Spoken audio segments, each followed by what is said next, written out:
রাখি। হ্যাঁ?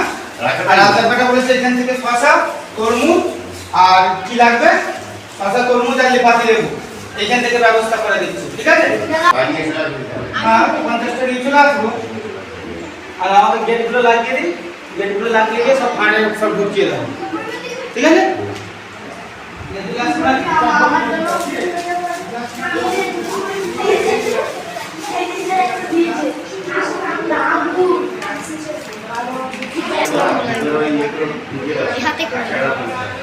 দুটো পার্টি করবে না, আস্তে আস্তে এক মিনিট ভিতরে 3টে ভাগ করতে হবে।